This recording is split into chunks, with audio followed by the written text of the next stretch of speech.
idil ahaantiinba daawadayaal meel kastoo aad naga daawanaysaan waxaad ku soo dhawaataan wararkii telefishanka qaranka jamhuuriyadda Soomaaliland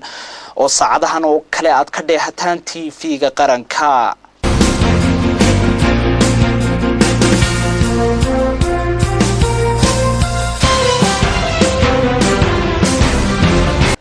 wasiirka wasaaradda warfaafinta dhaqanka iyo wacyigelinta jamhuuriyadda Soomaaliland ayaa ka hadlay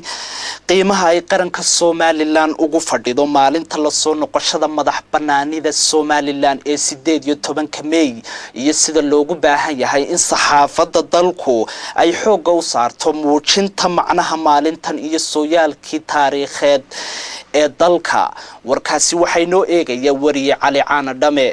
wasiirka wasaaradda warfaafinta dhaqanka iyo wacyigelinta jamhuuriyadda Soomaaliland mudane Cabdullaahi Maxamed Daahir Cukuse ayaa sidaasi ka sheegay kadib kulan ballaaran oo xarunta wasaaradda kula yeeshay madaxda iyo howlwadeennada wasaaradda wasiirka warfaafinta mudane Cabdullaahi Cukuse waxa uu tusaale iyo tilmaamo ka bixiyay ahmiyadda ay leedahay in saxaafadda qaybaheeda kala duwan haddii ay tahay tan dawliga ah iyo ta madaxa banaaniba iska xil saaraan soo bandhigida sooyaalka taariikheed ee dalkan iyo dadkiisu leeyihiin iyo maraaxilkii kala duwanaa ee uu soo maray iyadoo oo loo marayo buuri wasiirka wasaaradda warfaafintu hanaan cilmiyeysan oo ay aqoon iyo waaya aragnimo koraan ka muuqato 18 May way dhowdahay way soo socotaa waa ogtiin saxaafadda dawladda iyo saxaafadda madaxa bannaan ee dalkana waxay ku leeyihiin kaalin muhiim ah waxay ku leeyihiin kaalin muuqata oo aan qarsoomaynin waxaynu u baahannahay inta fitradda ka hadhay 18 May inaynu miisaanka saarno tu madax bannaan iyo tu dawladeedba in aynu soo bandhigno 18 May curashadeedii iyo taariikhda ay ka dhalatay ee fog ee ilaa mustacmaradda Ingiriiska ilaa maanta joogta iyo sida ay u gaadhay heer ama u joogto Soomaaliland maanta heer ay dal ahaan u qalanto in la aqoonsado iyo sidii ay ku soo gaadhay inay saxaafaddu soo bandhigto 18 May ayaynu maanta isugu nimid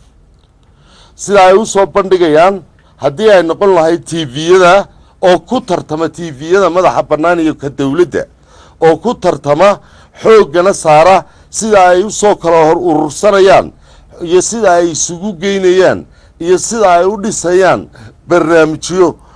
documentariyo iyo wax la mid ah oo ay ku muujinayaan ama ku soo bandhigayaan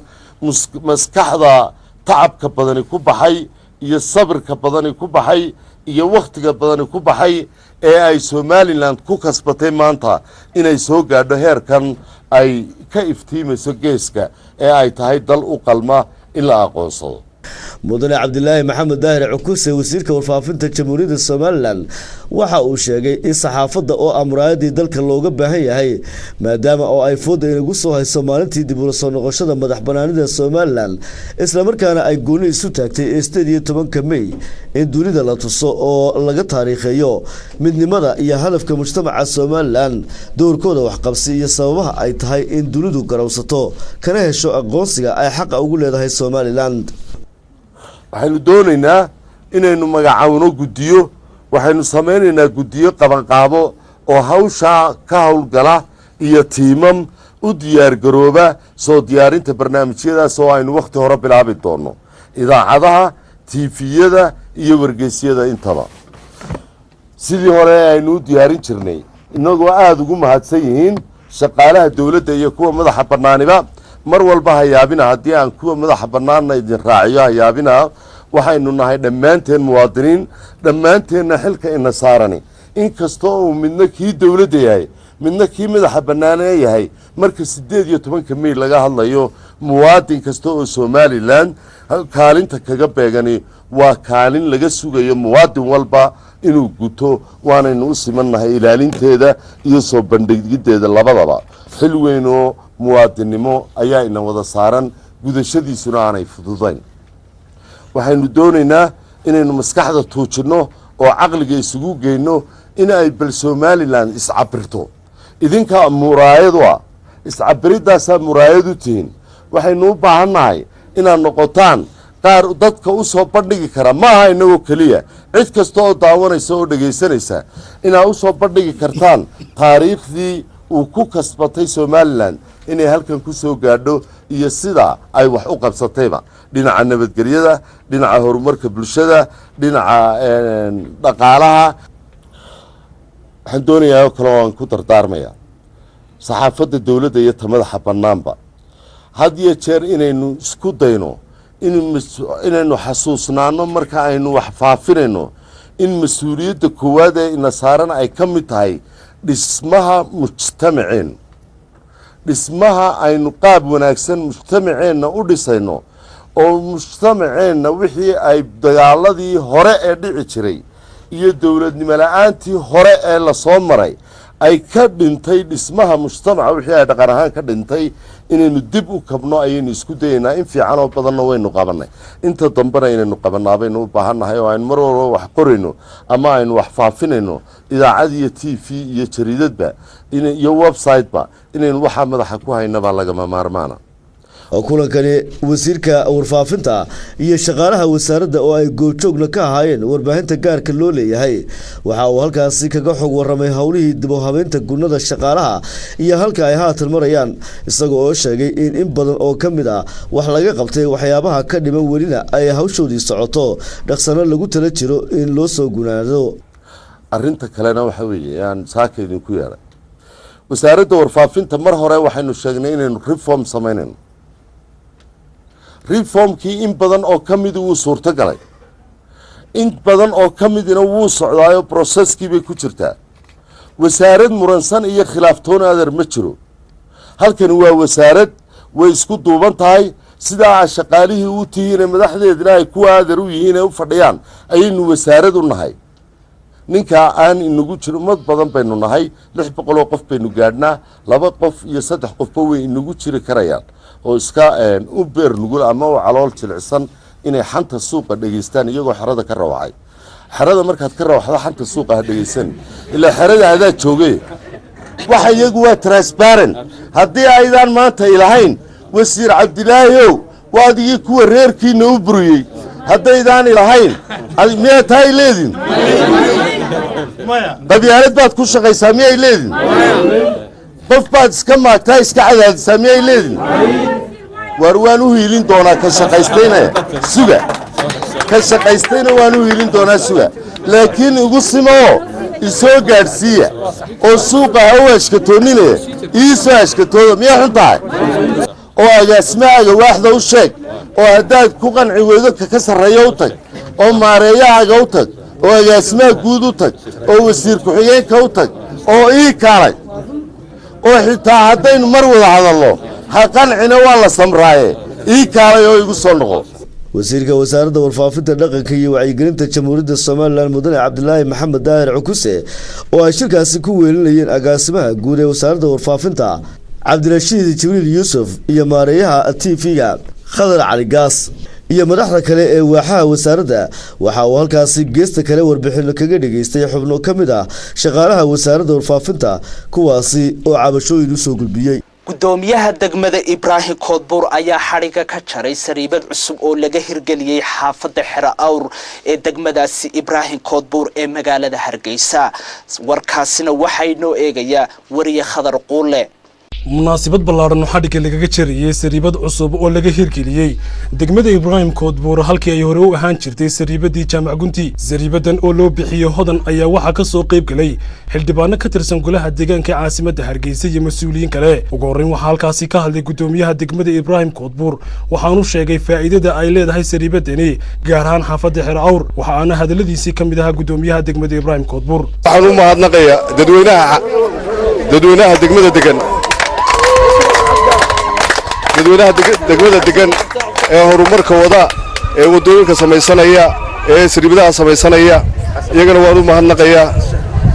sida oo kale halkaasi isaguna waxaa hadallo muhiim oo ku taxalluqa dhismaha sariibadani maanta xadhigga lagaga jarayay ka hadlay xildhibaan xasan shahar oo u soo jeediyey ganacsatada suuqa inay ilaaliyaan nadaafadda. dhinaca kale waxaa isaguna goobtaasi ka hadlay agaasimaha waaxda arrimaha bulshada ee dowladda hoose Khadir Yuusuf Cali, waxaanu ganacsatada suuqa kula dardaarmay inay ilaaliyaan bilicda guud ee sariibadani, waxaanu aad u soo dhaweeyay sariibadan cusub. runtii waxaan halkan uga mahadnaqaynaa sida odayaasha Xuseen ganacsadaha weyn ee Ismaaciil oo runtii meeshan maalgelinta sameeyay sariibadana gacan weyn ka geystay.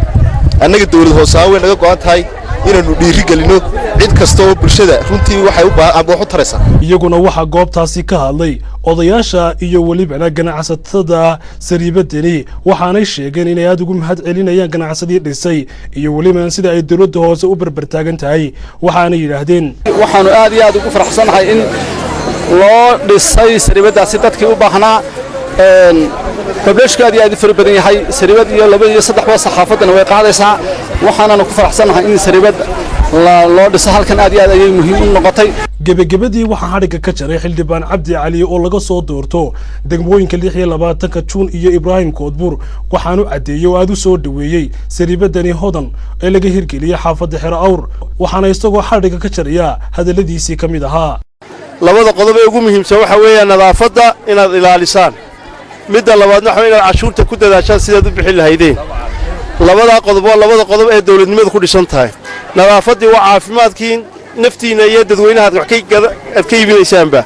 dhaqaalihiina waxay ku xidhan tahay sidii horumaraynu waddankeena u gaarsiin lahayn waa in cashuurtana la bixiyaa. bisinka Allah, bismillaahir rahmaanir rahiim.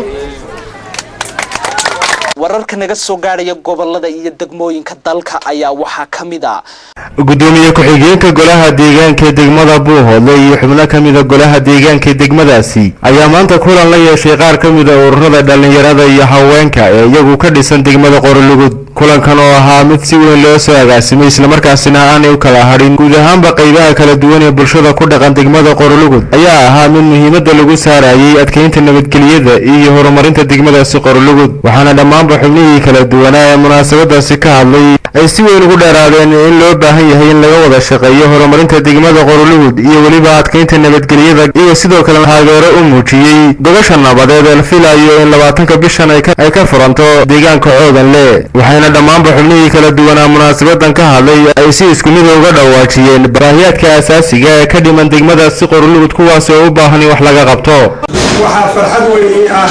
oo aad iyo aad aan ugu faraxsanahay in xafiiska golaha deegaanka ee Buuhoodle qaybtiisa ku meel gaarka ah ee Qorolugud ay nagala soo qayb galaan shirkan xafladiisa aanu ku qabanay ururka hooyooyinka, ururka dhalinyarada, waxgaradka, cuqaasha. shirkaas oo ku saabsan in degmadu isku farto nabadgelyada ta gudaheeda, ta gobolka Buuhoodle iyo ta dalkaba. waxaan mahadda saddexaad raacinayaa oo aan halkan iyagana hambalyo marinayaa ururka dhalinyarada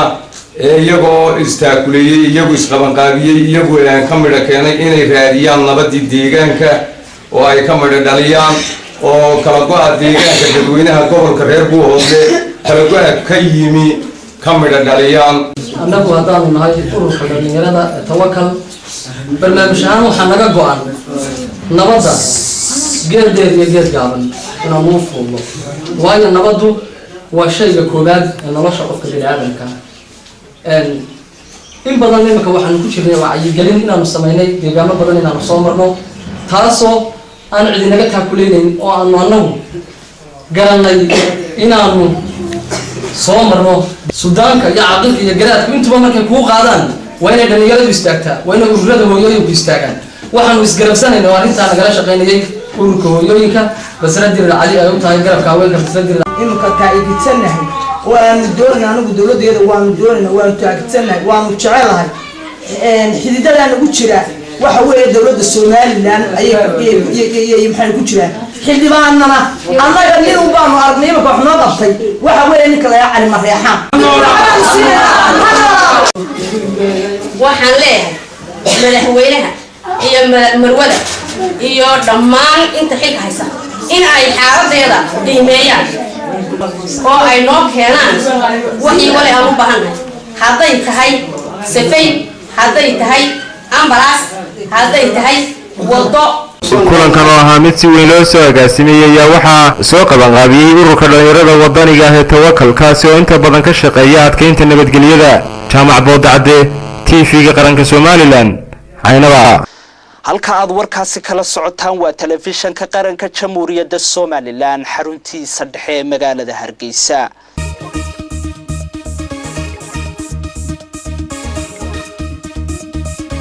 xukuumadda Moscow ayaa uga digtay wadankaasi Ukraine inay awood ku munquuniso kooxaha Ruushka ee taabacsan kacdoonada wadankaasi Ukraine ka socda warkaasina waxaa noo eegaya oo isha soo mariyay